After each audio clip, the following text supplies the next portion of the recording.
Bismillahirrahmanirrahim. Assalamualaikum warahmatullahi wabarakatuh.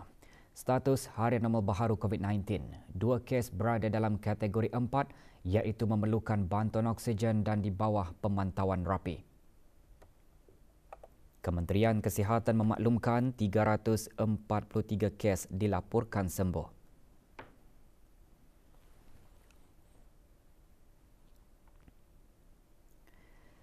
Jumlah keseluruhan pemberian 2 dos vaksin COVID-19 bagi kanak-kanak berumur 5 hingga 11 tahun 86.1%. Bagi remaja berumur 12 hingga 17 tahun yang mendapat 3 dos vaksin 61.6%. Dan liputan bagi rakyat dan penduduk negara ini yang mendapatkan 3 dos vaksin 78.6%.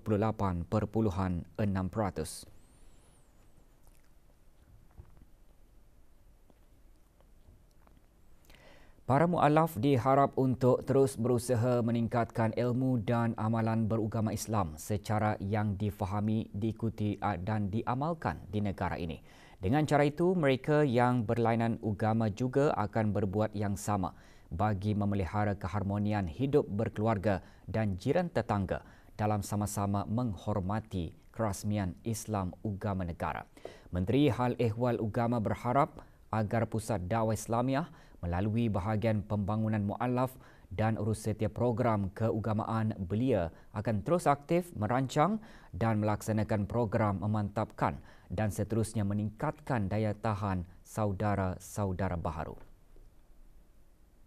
Kementerian sangat menyambut baik daya usaha Pusat Dakwah berkolaborasi dengan agensi-agensi di luar untuk meluaskan pendekatannya dalam memantapkan saudara-saudara baharu seagama. Maksud saya, pendekatan yang telah dilakukan setakat ini yang secara ketara dan ketaraf ialah aktiviti kebeliaan seperti belia mu'alaf asy-syahadah. Demikian juga secara keusahawanan menerusi program mu'alaf Prunus. Yang berhormat Pihin Udana Khatib Datuk Paduka Seri Setia Ustaz Haji Awang Badarudin bin Pengarah Datuk Paduka Haji Awang Othman berucap demikian pada Majlis Convocation Program Mu'alaf Mantap dan penyerahan sijil tamat skim bimbingan mu'alaf. 151 peserta menerima sijil termasuk 37 belia mu'alaf yang mengikuti dan menamatkan program mu'alaf mantap dan 114 mu'alaf keempat-empat daerah yang menamatkan skim bimbingan lanjutan 2 pada tahun 2022. Mostlynya yang pelajari, banyaklah kami belajar halakah, tajwid, mengenai Islam, mendalamlah pelajarannya. Apa yang kami ada pelajari, explore lah. Macam cara sembahyang, cara pembacaan Al-Fatihah. Apa yang kami pelajari di sini mengenali Islam. Lepas itu jumpa dengan kawan-kawan. Lepas itu kami ada banyak aktiviti yang dibuat oleh Pusat Dakwah lah. Bagi memperingati Hari Keputeraan Junjungan Besar Nabi Muhammad sallallahu alaihi wasallam, Jabatan Perkhidmatan Kesihatan serta Jabatan Dasar dan Perancangan Kementerian Kesihatan kemarin mengadakan majlis sambutan Maulud. Majlis berlangsung di Kementerian Kesihatan. Hadir yang berhormat Datuk Seri Setia Dr. Awang Haji Muhammad Hisham bin Haji Jaafar, Menteri Kesihatan. Antara pengisian majlis termasuk ceramah khas bertajuk Keistimewaan Rasulullah yang disampaikan oleh Awangku Muhammad Muzaffar bin Pengiran Haji Rusidi, penceramah undangan dari Unit Kaunseling dan Kefahaman Pusat Dakwah Islamiah. Majlis diselajurkan dengan dikir maulud. Majlis bertujuan menyemarakkan lagi sambutan hari-hari kebesaran Islam. Juga hadir Awang Haji Maswadi bin Haji Mohsen, Setia Usaha Tetap di Kementerian Kesihatan.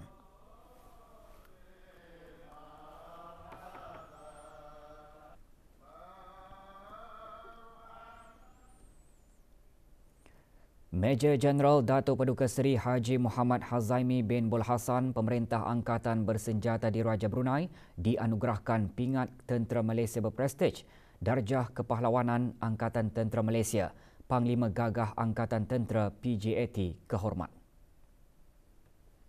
Anugerah tersebut dikurniakan oleh Kebawah Duli Maha Mulia Seri Paduka Baginda Yang di-Pertuan Agong Malaysia ke-16.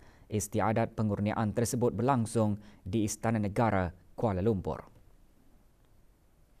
Penganugerahan tersebut merupakan satu pengiktirafan dan penghargaan ke atas sumbangan pemerintah Angkatan Bersenjata Diraja Brunei di dalam memperkukuh hubungan erat serta usaha mempertingkatkan lagi kerjasama ketenteraan antara negara Brunei Darussalam dan Malaysia.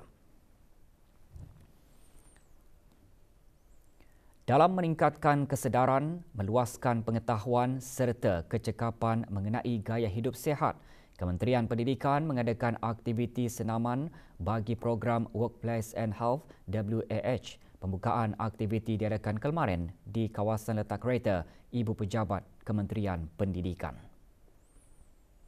Antara yang menyertai Dr. Haji Azman bin Ahmad, Setiausaha Tetap Pengajian Tinggi Kementerian Pendidikan.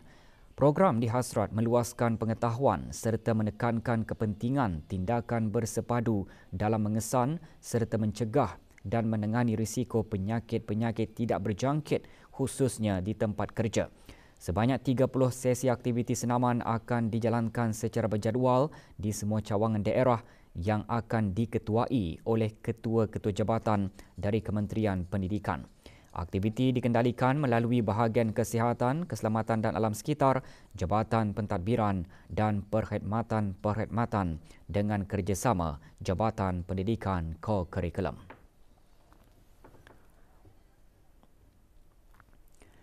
Program Brunei Darussalam Berselawat diteruskan lagi secara maya dengan majlis selawat dan doa munajat. Program merupakan salah satu usaha untuk melestari dan membudayakan bacaan selawat dalam kehidupan seharian, terutama dalam kalangan masyarakat Islam di negara ini. Menyertainya Awang Haji Zakaria bin Haji Sarudin, Setiausaha Tetap Kebeliaan Kementerian Kebudayaan, Belia dan Sukan. Program Brunei Darussalam Berselawat akan diteruskan lagi dengan Majlis Zikir Ratib Al-Atas hari ini, 19 Oktober pukul 8.30 malam secara maya. Manakala Majlis Selawat Perdana akan diadakan pada hari Jumaat 21 Oktober bertempat di Masjid Suri Seri Begawan, Raja Pengiran Anak Damit, Kampung Manggis Madang pukul 6 petang.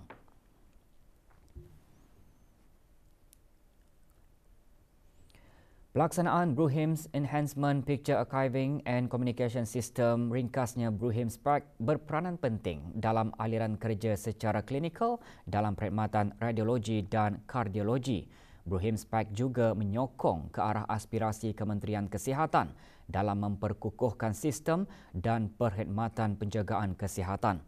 Pelaksanaan BRUHIMS PAC juga merupakan satu lagi mercu tanda penting kementerian berkenaan dalam merealisasikan visinya ke arah kecemerlangan dalam penyediaan perkhidmatan penjagaan kesihatan selaras dengan matlamat Wawasan Brunei 2035. BRUHIMS PAC adalah teknologi digital dalam pengimejan perubatan untuk penyimpanan, pengurusan, pengedaran, akses yang mudah dan paparan imej perubatan yang berkualiti dan lebih jelas. Sistem pengurusan pesakit ini mempunyai dua komponen, meliputi radiologi bagi penyimpanan dan arkib imej radiologi seperti X-ray dan CT scan, dan kardiologi bagi penyimpanan dan arkib imej jantung termasuk elektrokardiogram ECG. Melalui sistem ini, semua hospital dan pusat kesihatan di bawah kawalan Kementerian Kesihatan di negara ini dapat mengakses sekaligus merealisasikan matlamat satu pesakit, satu rekod. Menurut Kementerian Kesihatan, sejak BRUHIMS PAC digunakan, beberapa perubahan positif dilihat dalam pemberian perkhidmatan radiologi, antaranya pengurangan percetakan filem X-ray sebanyak 99%.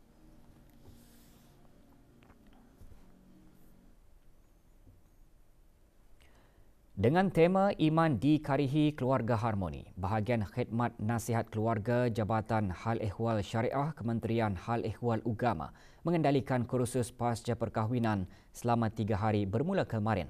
Kursus diadakan di Mahkamah Besar dan Mahkamah Syariah Bandar Seri Begawan. 25 pasangan suami isteri yang telah berkahwin selama 3 tahun ke atas menyertai kursus ini. Sepanjang kursus, 7 kertas kerja akan dibentangkan oleh fasilitator-fasilitator dalam bidang masing-masing. Kursus merupakan kerjasama antara agensi-agensi kerajaan yang lain dalam sama-sama berkongsi dan menyampaikan maklumat dari segi hukum syarak, undang-undang dan yang berkaitan dengan kekeluargaan.